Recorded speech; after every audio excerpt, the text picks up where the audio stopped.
So we got fungus. We got our baseline of fungus. We're talking about how fungus and plants are related to each other a bit. Now let's talk about how these fungus get their nutrients. Enter the osmotroph. They are osmotrophic. They have to pull material across their membrane. Remember, they're pulling in organic materials through that membrane. The way a fungus does that is they secrete digestive enzymes on the outside of them. So you've got this long filament reaching out. Coming off of each of the cells are digestive enzymes that start to break down the material around them. And then once that material is broken down a bit, they can absorb it easily. It's almost like a fly, sort of. Flies can't eat solid foods well. We good on that idea? Do you guys know how flies eat? Is this like a common knowledge thing? Okay. Right. So what a fly does in order to eat is it pukes up digestive enzymes. Literally, it throws up. And then that starts to dissolve whatever's in front of it, and then they suck it back up. So that's how a fly eats. Now you know what they're doing when they land on you.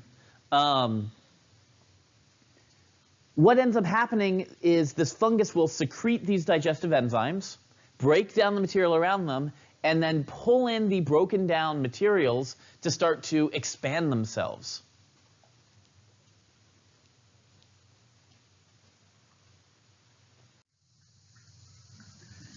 So now that we have this absorptive nutrition, this osmotrophy, you don't need phagotrophy anymore.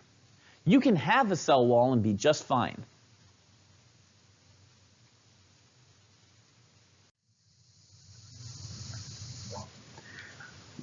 In order to optimize the amount of surface area touching the surrounding materials, you're going to have the body of the fungus is going to be specially adapted.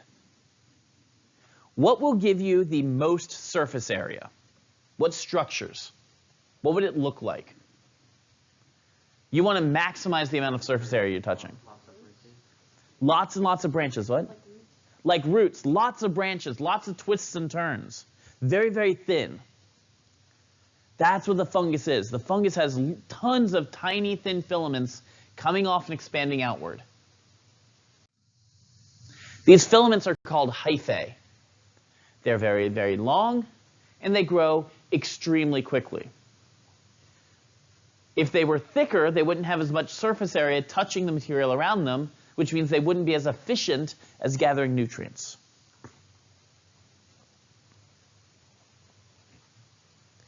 So these hyphae are these long, long, long filaments. They come together to form what's called the mycelium. This is the body of the fungus. Typically, you're going to see this underground. Well, you're not going to see it because, it's underground. If you go out and you take a shovel full of dirt from just about anywhere, you're going to see these things twisting through it. Maybe it'll look like little cobwebs or spider webs. That's the fungus's hyphae growing. And they're all interconnected. It's just one big freaking fungus. The largest organism on Earth. We always think of the largest animal as, what do you get? The largest animal, do you know? Keep going. Different type of whale, blue whale. Blue whale gets up to 100 meters, freaking huge. Have you ever, I went whale watching when I was in Alaska, and it's amazing, absolutely amazing to see these giant creatures up right next to you. But they are dwarfed by the actual largest organism on the planet, which is a fungus. 2,200 acres. This fungus grows underground, and the way they figured it out that it was all one organism was they took a radioactive label, and they put it on the hyphae at one end, and they were able to trace it as it went through the mycelium network. It was nuts. They call it, not kidding, the humongous fungus. Oh, it's horrid. Now these fungi can have their hyphae be septae or aseptae. Septae means that they have cell walls in between the different cells. Aseptae, the cell walls have broken down. So it's like long, just one long cell. You'll notice that a lot of times those septae and aseptae hyphae are going to be multinucleated. And that's going to be really important for a fungus, multiple nuclei. Sure. Septae are going to have cell walls in between, breaking up the cells. Aseptae, the cell walls have broken down. So it's like that's one big tube instead of multiple little compartments.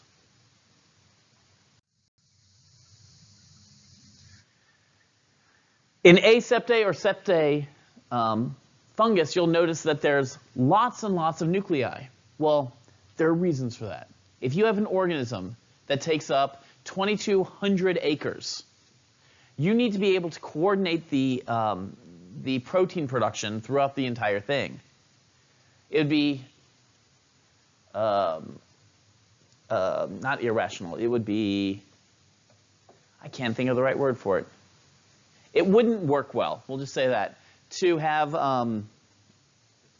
ineffective, that's the word I was looking for, ineffective for a protein to be made 10 yards away from where it's needed. So instead you have these little substations, multiple nuclei throughout the cell to produce proteins that are necessary and get them to where they need to go. This requires constant communication within the cell.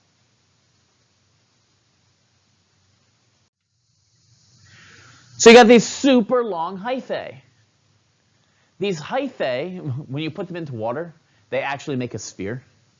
But these hyphae are really long and really thin in order to maximize surface area.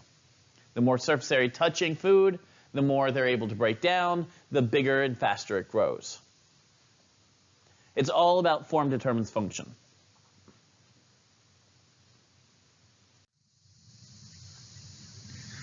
So these fungus feed through osmotrophy through these super long filamentous hyphae. Now, this is a fungus growing out of an ant.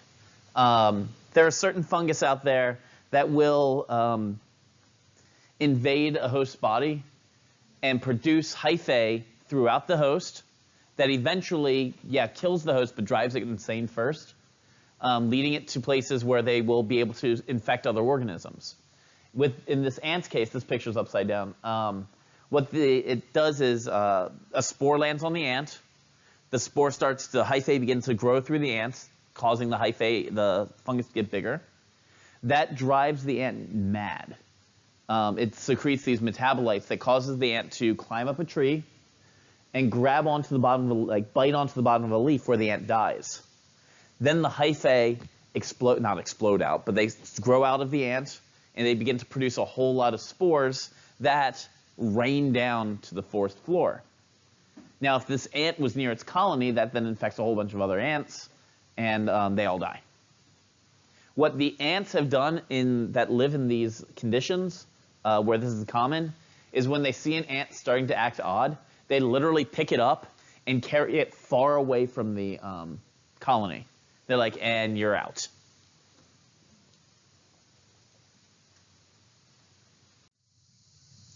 So osmotrophy, pulling in those nutrients across the membrane.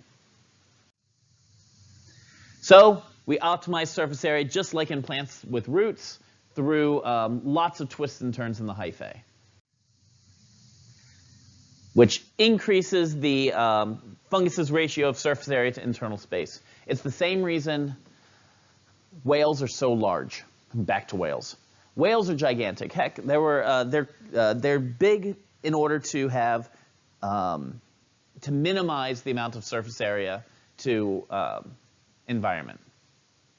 Their external surface area is minimized compared to their internal volume. Put it a different way, you might find better than whales. When you go out in winter, what parts of you get cold first? What? Your hands, your fingers, your toes, your nose. Why? Because those are the areas where you've maximized surface area. You got the most surface area touching the environment at your fingers, at your nose, because it projects out. Where do you stay warmest longest is your core in the center. Because you minimize with your core the amount of surface area that's exposed. Fungus are trying to expose as much surface area as possible. When they are in a nutrient-rich environment and the conditions are right, they can grow very, very fast. You've all seen bread go bad. Heck, I don't know about you guys. I went to the store recently and I bought a loaf of bread, and like 2 days later, it was entirely covered in mold. And I felt so bad because I was like, I hate wasting that $1.50 or whatever. You can't even feed it to the kids. Technically, you could, right? There's the idea of let's cut off the bad part. Hyphae, under optimal conditions, can grow at a rate of 1 kilometer per day. Optimal conditions. Hyphae can grow at 1 kilometer a day. That's 2.5 feet per minute. I just read an article that the fashion industry is actually making use of this. They're trying to come up with more and more ecologically friendly clothing. It takes a lot of waste to go into clothing. To process cotton, it takes gallons and gallons and gallons of water. To make, heck, polyester, you need oil. So they're looking at new strong materials made out of fungus hyphae. And to get the hyphae they need to make clothes, they're growing them at a rate of about 1 kilometer a day. They're growing spools of this stuff. Eventually, when you throw out the clothes then, or when they end up in the waste stream, they break down very easily. Trick is keeping them structurally sound until then. I don't know. It's one of those, like, could you imagine wearing, like, fungus? Yeah, it's kind of weird. It's like having a meat dress. Now you're thinking about that, a meat dress. The way they grow is they are going to suck in water through osmosis. That water is going to create turgor pressure. That pressure pushes along one edge of the hyphae through cytoplasmic streaming.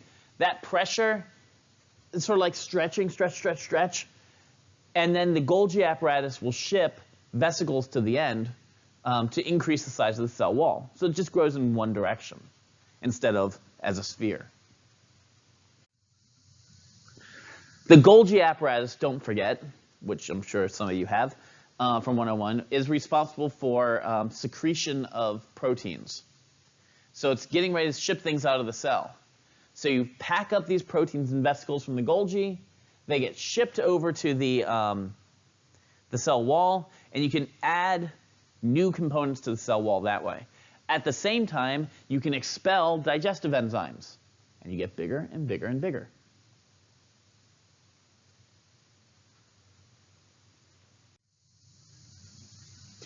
As it grows, it's digesting the material in front of the hyphae, and then it grows into that space, which allows it to now interact with a whole new food source.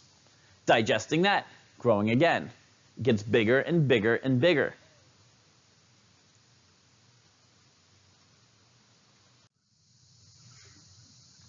So, my mom always told me that if there was mold or anything on cheese, all you need to do is cut off the bad part.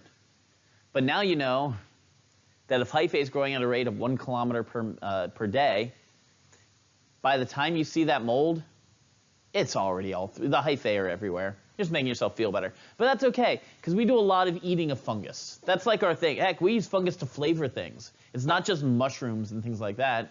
Blue cheese is mold.